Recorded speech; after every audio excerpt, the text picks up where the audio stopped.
Saludos queridos estudiantes. El día de hoy vamos a tratar nuestro último tema del segundo bimestre y vamos a hablar sobre reconocer nuestras identidades étnicas. Con este sí ya cerramos nosotros todo lo que es el segundo bimestre y recuerden que hasta aquí llega el examen bimestral que vamos a tomar posteriormente de acuerdo al rol de exámenes que le van a alcanzar a ustedes, ¿no? Muy bien, ahora avanzaremos sobre este tema. Preparándonos para el día del censo. Este domingo es el censo, tenemos que quedarnos en casa para recibir a la empadronadora o empadronador. Sí, iremos al mercado el sábado para que no nos falte nada. Pongámonos de acuerdo en cuál de nosotros aparecerá como jefe o jefa de familia. Sí, también hay que conversar con los chicos. A ellos, como tienen más de 12 años, les harán preguntas que deben responder. Entran los chicos y dicen, vamos a poner la mesa y preparar la ensalada para almorzar, qué rico huele. En la mesa conversan. Hoy estuvimos hablando del censo en el colegio. Nosotros también, ya tengo las preguntas. ¿Cuál es esa pregunta? Papá, ¿y tú qué vas a responder en la pregunta 25? Por sus costumbres o antepasados, usted se considera... Por sus costumbres o antepasados, usted se considera o considera, y hay una larga lista de opciones. Una de ellas es quechua. Papá, ¿tú qué dices? Yo voy a responder quechua, porque mi papá y mi mamá lo eran, y muchas de mis costumbres las aprendí de ellos. ¿Y tu mamá? Yo siempre he practicado las costumbres de la zona aymara, mi tierra. Yo me identifico como aymara. ¿Y ustedes qué van a responder, hijos? Quechua, aymara. Yo no sé, mis costumbres son más de la ciudad, pero mis antepasados son quechuas y aymaras. No te preocupes, tienes todavía unos días para decidirte, y lo que decías estará bien. ¿Y quién creen que debe aparecer como jefe de familia? Mi mamá, pues, ¿quién más va a ser? Entonces, de broma y broma terminaron su comida. Unas preguntas importantes que puedas desarrollar tú para entender el inicio de este tema. ¿Qué piensas de esta situación de la adolescente indecisa? ¿Qué es lo que tendría que optar ella por ser quechua o ser aymara? ¿Debería optar por la opción de su papá o de su mamá? ¿Y por qué crees que tendría que optar por una de ellas? ¿O podría crearse una misma o una nueva opción? Ahora vamos a conocer otras opciones que se dieron en este censo del año 2017. ¿A qué se refiere el concepto de identidad étnica? ¿No? Interesante. ¿Cómo te identificarías tú en este caso? ¿Qué es la autoidentificación étnica que se hizo en el censo del 2017? Se hizo una pregunta que fue por sus costumbres y sus antepasados, usted se siente o considera. El decir te sientes es que tú en tu ser interno estás viendo que eres de una forma. De repente no te muestras así o los demás ven otra cosa, pero tú te sientes de una forma. Entonces, esta niña tenía la opción de contestar sentirse quechua, sentirse aymara o de repente ser nativa de alguna de las Amazonías de donde provienen sus padres o de cualquier otro pueblo originario o de repente sentirse negro o sentirse blanco o sentirse mestizo. Al final de las encuestas salió de que el 63% de los peruanos se consideraban mestizos, que tenían una mezcla de razas. Y cualquier otro podía ir especificándolo ahí, ¿no? Esto es interesante porque esta pregunta trajo mucha cola porque era la primera vez que se hacía la pregunta sobre cómo te sentías o cómo tú te considerabas. Y entonces había que conocer qué es una identidad étnica.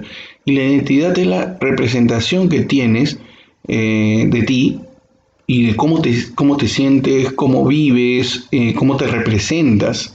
Y cuando hablamos de étnica, es de la etnia en la cual tú te encuentras. Entonces es cómo te sientes parte de un grupo determinado de personas. Cómo te percibes tú como parte de ese grupo y que incluye todas sus costumbres, su historia, sus antepasados y como otras características como la lengua y la religión. ¿Por qué era difícil autoidentificarnos de forma étnica? Es porque no nos sentimos parte de alguna etnia en específico, por lo menos los que vivimos en Lima o los que vivimos en las ciudades. Realmente no nos sentimos parte de una etnia, menos nos sentimos identificados con ser limeños, no nos sentimos identificados casi mucho con esta ciudad en la que vivimos, mientras que hay otras personas que sí, fácilmente ellos pueden decir, sí, yo soy Aguaruna, yo soy Bora, yo soy Chipibo-Conibo, yo soy Aymara, soy quechua, o soy quechua hablante, ¿no? Pero de repente en Lima es más complejo y todos más bien no saben exactamente cómo definirse. Y por eso es la dificultad que se tuvo al momento de hacer esta encuesta, pero permitió que cada uno por fin pudiese definir qué cosa es. Y lo que hemos definido es que somos un país pluricultural con un mestizaje sumamente grande, o sea que tenemos de todos, pero no tenemos nada definido en la gran mayoría de nosotros. Mientras que hay otros que sí han definido sentirse de una forma determinada, de una etnia determinada, entre tantas que estamos mostrando, por ejemplo, aquí, de etnias andinas, amazónicas o hasta extranjeras que se han asentado en nuestro país, ¿no? Obviamente en el 2017 todavía no teníamos la gran cantidad de venezolanos que recién empezaban a venir.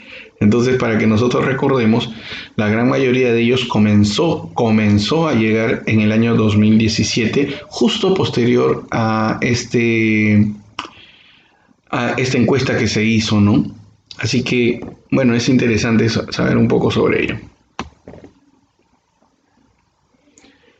Ahora, ¿por qué existe una preocupación muy latente sobre saber de qué grupo étnico tú eres? Es porque, y estamos hablando de grupos étnicos, porque realmente ya no existe el concepto de raza. Las razas en realidad no existen, porque nosotros tenemos una sola raza que es la raza humana. Entonces lo que tenemos son grupos étnicos que dentro de un espacio determinado se han formado de una manera y con características específicas que entre ellas se incluyen de repente la tonalidad de piel, el aspecto morfológico que ha ido variando dependiendo del clima y del lugar donde las personas se han ido desarrollando. Entonces, en algunos lugares las personas van a ser más altas, en otros más bajas, y van a tener colores de piel diferentes, colores de ojos y cualidades específicas que van a ir modificándose dependiendo del lugar. En todo el mundo lo mismo pasa entre los peruanos. Los peruanos de por sí no todos van a ser iguales y van a tener características diferentes, ¿sí? Pero recordemos que solamente existe una sola raza, que es la raza humana. Pongámoslo así como cuando vemos animalitos como los perritos, que ellos sí tienen diferentes razas, pero profesor, pero claro, son de colores distintos, igual que nosotros, que somos de colores distintos, y no es así. Ellos sí tienen razas diferentes, como por ejemplo cuando tú hablas de los siberianos y hablas de los pastores australianos, pastor alemán, o estás hablando de pequineses, todos son sumamente distintos uno con otro, ¿ok? Todos son obviamente caninos, pero son realmente de razas distintas, con características específicas entre ellos. Ya, profesor, entiendo esto, pero los labradores, por ejemplo, son un tipo de perro, de una raza específica que tiene varios colores dentro de sí, desde café, negro, crema. Lo mismo pasa con los seres humanos, tenemos una sola raza y que las tonalidades van a ser diferentes, pero eso no significa que no seamos todos seres humanos, eso es lo que tenemos que comenzar a entender. Entonces, hay cambios físicos externos que se dan, otra vez les repito, producto del clima y del lugar donde nosotros nos hemos ido desarrollando. Vamos a conocer un grupo étnico que, por ejemplo, llegó de un lugar especial como es Ayacucho y se dice que se instaló en San Martín, que hablan quechua y es un grupo étnico muy importante que son los lamas. Los lamas justamente son personas quechohablantes que viven en la selva de San Martín rodeados de otros pueblos que son etnias amazónicas. Entonces ellos es importante porque ellos se han ido desarrollando en este espacio y han conocido pues características del lugar que la han ido adaptando de acuerdo a la realidad o costumbres que ellos tuvieron anteriormente. ¿Sí? Estos son los amigos de Lamas.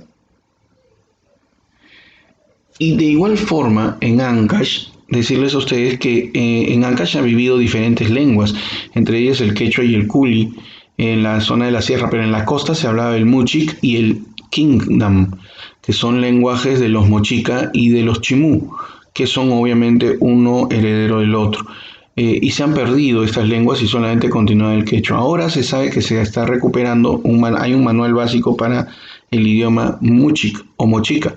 Entonces, es interesante esta situación, ¿no? Porque eso demuestra que también las culturas van desapareciendo si tú no cultivas a ellas. Entonces tenemos que seguir cultivándolo y agradezcamos que podemos recuperar justamente una lengua más.